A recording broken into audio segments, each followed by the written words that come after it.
Bismillahirrahmanirrahim. Al-haditsus samina asyara, hadis yang ke-18.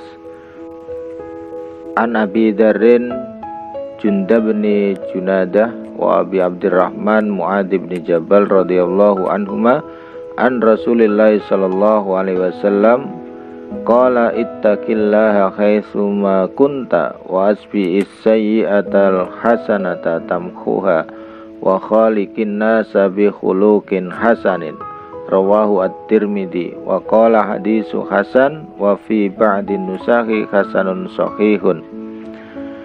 Hadis diriwayatkan dari Abu Dzar Jundab bin Junadah dan juga Abi Abdurrahman Mu'adz bin Jabal, semoga Allah meridhoi keduanya, dari Rasulullah Muhammad SAW bahwa beliau bersabda, qala ittaqillaha haitsuma kunta, bertakwalah kepada Allah Subhanahu wa taala dimanapun Anda berada, wa asbi'is sayyi'ata, dan ikutilah, buntutilah atau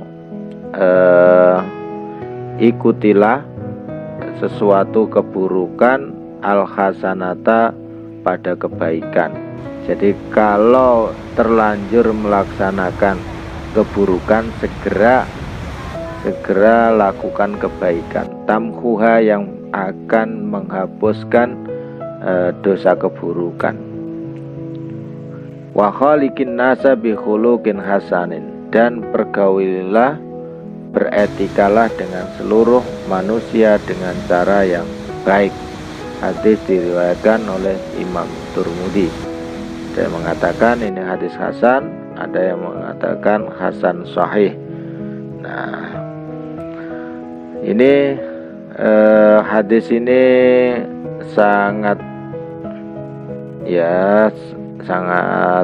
sering disampaikan lah. Di antaranya adalah tentang takwa. Ittaqillah haitsuma kunta. Pesan takwa itu hampir sering disampaikan di setiap saat karena saking pentingnya persoalan ini. Setiap Jumatan orang khutbah pasti juga disampaikan soal takwa.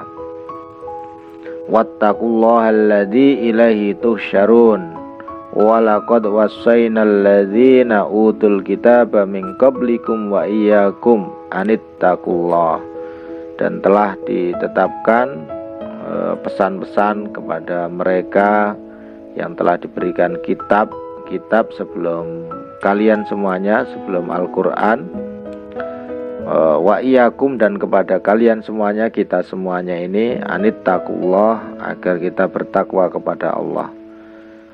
Jadi ya ayyuhalladzina amanuttaqullah wal tanzur nafsum ma qaddamat liqad wattaqullaha innallaha khabirum bima ta'malun. Jadi pesan takwa ini di berbagai tempat, di berbagai kesempatan selalu disampaikan karena takwa adalah bagian dari pelaksanaan keimanan kita kepada Allah Subhanahu wa taala. Sejauh mana kita bertakwa kepadanya, sejauh mana kita tunduk patuh atas perintahnya, dan seberapa taat kita menjauhi larangan-larangannya. Nah, di sini hadis ini tentu saja merupakan hadis yang meskipun sering disampaikan, saya kira tidak boleh kita menganggap hal yang sangat remeh, karena manusia ini sedikit atau banyak makhluk khata' wa nisyan.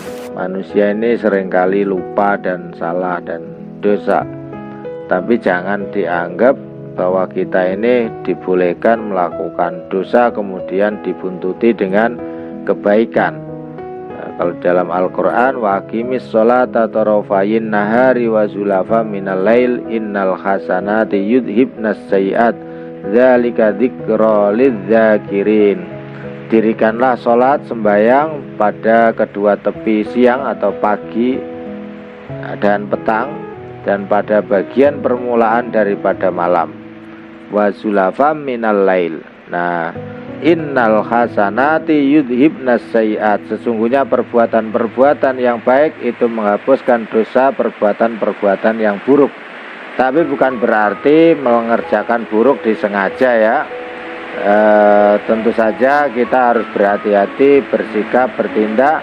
Dzalika dzikra lidzakirin. Dan inilah peringatan bagi orang-orang yang selalu mengingat kepada Allah Subhanahu wa ta'ala. Jadi kita harus berbuat baik kepada Allah Subhanahu wa ta'ala, dan juga kita berbuat baik kepada seluruh umat manusia.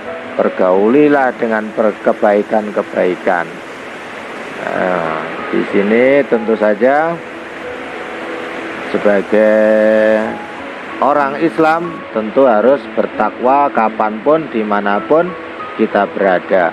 Jadi akhlak yang baik adalah sifat para nabi, para rasul, orang-orang mukmin pilihan. Perbuatan buruk hendaklah tidak dibalas dengan keburukan, tetapi dimaafkan, diampuni, serta dibalas dengan kebaikan. Jadi kalau kita dendam itu tidak ada manfaatnya sama sekali. Tapi kita berbuat baik sekalipun kepada orang yang menyakiti kita, itu adalah kebaikan, bagian dari tanda ketakwaan kita kepada Allah Subhanahu wa ta'ala. Semoga kita semuanya selalu dalam bimbingan Allah, selalu dalam ma'unah hidayah, selalu bisa menjadi orang yang sabar, selalu menjadi orang yang bisa mengikuti perintahnya Allah dan menjauhi larangannya. Amin, amin ya rabbal alamin.